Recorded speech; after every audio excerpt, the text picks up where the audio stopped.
Bonjour à tous et merci pour votre invitation à partager l'évangile de ce jour. Alors cet évangile qu'on vient d'entendre, c'est pas un des évangiles les plus connus, la guérison des 10 lépreux. Et c'est un passage qui est peut-être un petit peu difficile d'accès pour nous. D'abord parce qu'on n'est pas très familier avec cette maladie qu'est la lèpre. Ensuite aussi parce que les coutumes des Juifs du 1er siècle sont pour nous assez obscures. Il y a quelque chose qui est clair quand même pour nous, c'est que ce passage souligne l'importance de la reconnaissance. Jésus guérit 10 lépreux qui s'en vont au temple. Un des lépreux, pourtant un étranger de la région de Samarie, quand il réalise en chemin qu'il est guéri, il fait demi-tour et vient se prosterner devant Jésus pour lui rendre grâce. Et quand il fait ça, Jésus le montre en exemple pour nous tous. Et pour nous, chrétiens, la reconnaissance, le fait de rendre grâce, c'est vraiment quelque chose d'important. Si on veut s'en convaincre, tous les dimanches, on célèbre l'Eucharistie, un terme qui en grec veut littéralement dire remercier. Et pourtant, en tant que chrétien, on a aussi de drôles d'idées sur ce qu'est la reconnaissance. Et peut-être que de se pencher un peu sur ce passage de l'Évangile peut nous aider à comprendre un tout petit peu mieux ce dont il s'agit. Pourquoi est-ce que je remarque qu'en tant que chrétien, on a parfois de drôles d'idées sur la reconnaissance ? En fait, il m'est arrivé quelque chose cette semaine qui m'a fait réfléchir. Je discutais avec une jeune amie qui a eu un bébé il y a quelques mois. C'est son second enfant et son aîné vient juste de rentrer à la maternelle. Et mon amie me disait qu'elle venait de reprendre le travail. À ce moment-là, je lui ai fait la remarque qu'elle devait quand même être bien occupée. Et tout de suite, elle m'a répondu « Oui, je suis bien occupée avec mes enfants, mais je suis tellement reconnaissante de les avoir. » Et là, il s'est passé quelque chose de bizarre dans mon esprit parce que je me suis tout de suite dit « Ah, ça doit pas être facile tous les jours. » Si vous voulez, j'ai immédiatement interprété le fait qu'elle me dise qu'elle était reconnaissante comme un aveu d'un passage difficile dans sa vie. À la réflexion, je ne sais pas du tout si c'est ce qu'elle voulait dire, mais je sais en tout cas qu'il y a beaucoup de femmes qui n'osent pas se plaindre de leurs enfants et qui disent qu'elles sont reconnaissantes parce qu'elles savent que d'autres n'ont pas la chance d'en avoir. Et en tout cas, de mon côté, ce qui est sûr, c'est que j'ai fait cette association d'idées. Quand on doit être reconnaissant, c'est qu'on vit quelque chose de pas simple. Et je crois qu'il y a beaucoup de chrétiens qui ont des sentiments similaires aux miens. Parce qu'on se dit que ce qui nous arrive, c'est la volonté de Dieu. On doit être reconnaissant parce que ça pourrait être pire, parce que d'autres ont moins, ou même parce qu'on est pécheur et que de toute façon, on ne mérite pas de bonnes choses. Et il y a des déclinaisons qui sont infinies. Pour ma part, je sais que j'ai un peu été élevée comme ça. Quand je devais être reconnaissante, c'est qu'en général, les choses n'étaient pas simples. Par exemple, quand je refusais de manger ma soupe, ma grand-mère me disait toujours « Tu sais, il y a plein d'enfants qui n'ont rien à manger. » Et elle n'avait pas tort, bien entendu. Mais enfin, pour une petite fille, c'était pas très encourageant et pas très facile à comprendre. Alors voilà, c'est un peu pour toutes ces raisons que je suis assez curieuse d'explorer avec vous ce passage de l'Évangile aujourd'hui, voir vraiment ce qu'il a à dire sur la reconnaissance. Parce que pour ma part, quand je lis ce passage, je vois rien qui colle avec toutes ces idées préconçues et assez culpabilisantes qu'on peut avoir sur la reconnaissance. Et en fait, je vois carrément le contraire. Donc on va commencer par le commencement. Alors premièrement, on voit qu'il y a là 10 lépreux. Et la lèpre, comme vous le savez peut-être, c'est une maladie qui est très sérieuse, qui affecte l'ensemble des membres et des organes du corps humain. On a aujourd'hui des moyens de la traiter qu'on n'avait pas du temps de Jésus, mais aussi à cette époque, les gens pensaient que la maladie était bien plus contagieuse que ce qu'elle n'est en réalité. Et du coup, les lépreux étaient rejetés hors de la société et ils devaient vivre à part. Ils devaient laisser personne les approcher. Et on voit pourtant que Jésus est prêt à les aider immédiatement. Il comprend leur malheur et leur souffrance. Et en fait, on voit ça partout dans l'évangile de Luc. Jésus aidait toujours les gens qui lui demandaient. Il leur disait pas de quoi vous plaignez-vous, ça pourrait être pire, ou vous avez bien dû faire quelque chose pour qu'il vous arrive ça. Pas du tout. Dans l'évangile de Luc, Jésus aide les gens qui le lui demandent et il fait aucune discrimination.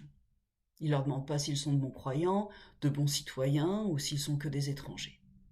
Bien sûr, ces personnes-là, dans l'évangile d'aujourd'hui, vivaient quelque chose de très difficile avec la lèpre. Mais je crois que c'est important de garder à l'esprit que Jésus avait toujours à cœur d'apporter la guérison, le réconfort et la joie. Et c'est une bonne nouvelle pour nous de savoir qu'il veut nous aider quelle que soit notre situation. Il ne se détourne pas des gens en leur disant « vous avez bien assez, estimez-vous heureux ». De la même façon, on devrait réaliser que ce n'est pas une attitude très chrétienne de culpabiliser les gens en leur enjoignant d'être reconnaissants quand ils ont des problèmes. Quand on se sent pas bien, on se sent pas bien. Les Américains disent souvent « It's okay not to be okay ». Et je crois qu'ils ont raison. Et donc c'est aussi ça que je remarque chez Jésus, c'est qu'il ne fait pas de chantage à la reconnaissance. Il n'attend pas que les gens se prosternent devant lui pour les aider. Du moment qu'ils sont sincères, qu'ils ne demandent pas des choses à Jésus pour le tester, Jésus aide gratuitement. Et on voit comme sa guérison est discrète dans ce passage. Quand il voit les lépreux, il leur dit seulement « Allez vous montrer au prêtre ». C'est ce que devaient faire les gens qui avaient la lèpre quand ils pensaient être guéris, ce qui entre parenthèses arrivait rarement. Mais quand les gens pensaient qu'ils étaient guéris de la lèpre, les prêtres devaient examiner leur peau, un peu comme des médecins aujourd'hui, et leur donner un certificat de guérison. Ils étaient déclarés purs et ils pouvaient regagner leur vie en société avec leur famille et aussi le culte. Donc on voit aujourd'hui que Jésus, quand il guérit, il ne fait pas de grands gestes pour impressionner les gens. La guérison intervient quand les lépreux sont déjà loin de lui. On voit donc que Jésus, il veut pas se faire mousser en fait, il a en vue juste le bien-être des autres. Et il fait pas ça pour qu'on le couvre de compliments et de remerciements.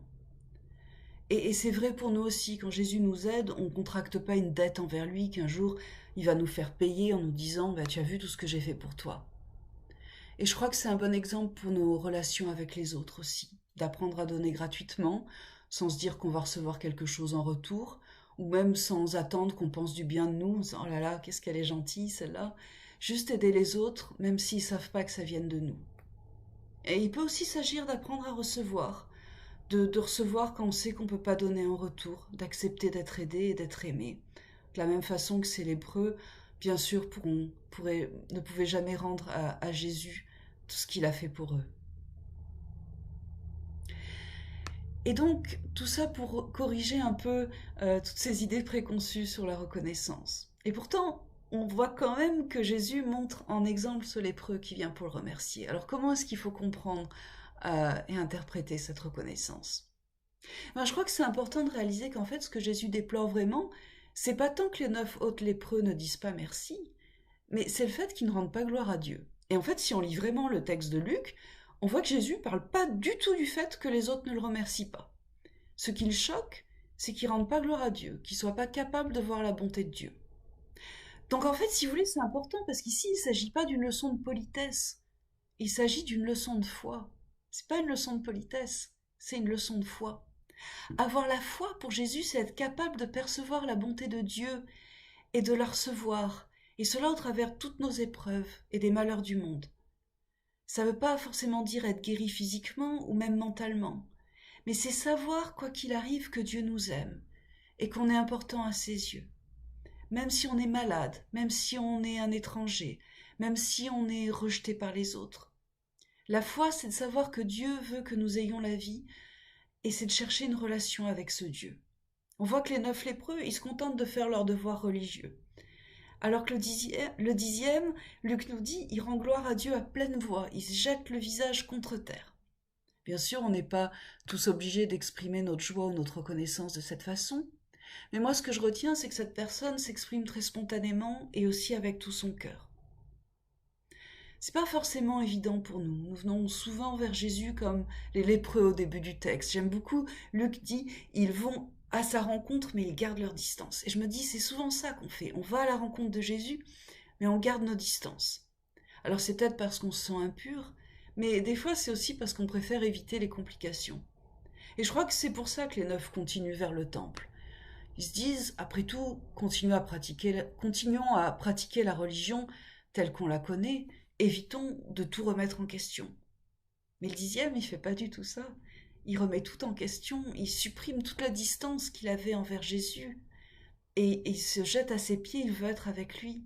Et je crois que c'est vraiment ça que Jésus veut pour nous. C'est un changement radical et connaître une vraie intimité avec lui. Et donc ce changement radical, c'est un peu ça avec lequel je voudrais finir. Il y a une chose qu'on ne sait pas trop sur la lèpre, c'est qu'en fait il s'agit d'une sorte de maladie de l'indifférence, si vous voulez. C'est intéressant, c'est pas une maladie douloureuse. Et en fait c'est là le problème. La lèpre, c'est une maladie qui attaque les nerfs et qui les empêche de fonctionner, de dire au cerveau que les membres sont là, présents, et qu'il y a des dangers qui entourent le corps. En fait, on ne sent plus rien quand on a la lèpre. Et pour cette raison, les gens finissent par se couper, se brûler et se mutiler de plein de façons. Et pour Luc, Jésus guérit les 10 de cette maladie physique, mais en fait, il n'y en a qu'un seul qui est guéri de la maladie spirituelle qui lui correspond, de cette indifférence de l'esprit. Parce que l'indifférence, c'est vraiment la mort de la foi. Et bien sûr, on peut trouver ça dans le nihilisme, les gens qui disent ah, « moi je crois en rien, rien n'a de sens ». Mais on trouve aussi cette indifférence dans nos croyances un peu trop confortables, où on se pose plus de questions, on n'est plus dans une relation vivante avec Dieu. Évidemment, être indifférent, être un peu léthargique, ça peut être tentant dans un monde où il y a des problèmes qui nous dépassent et des souffrances qui sont vraiment affligeantes.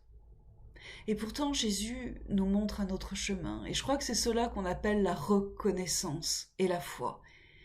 Jésus nous montre que c'est possible de reconnaître, de trouver de la bonté et de l'espérance, la bonté et l'espérance que nous apporte Dieu, qu'on peut en vivre et en faire vivre les autres, même quand tout semble perdu, ce qui était sûrement le cas pour ces gens qui avaient la lèpre, mais ce qui était aussi le cas pour les disciples.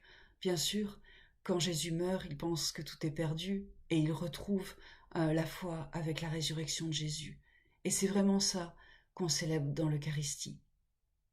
Donc aujourd'hui, essayons de répondre à cette invitation radicale, à croire à la bonté de Dieu et à en vivre, et surtout à la communiquer aux autres. Amen.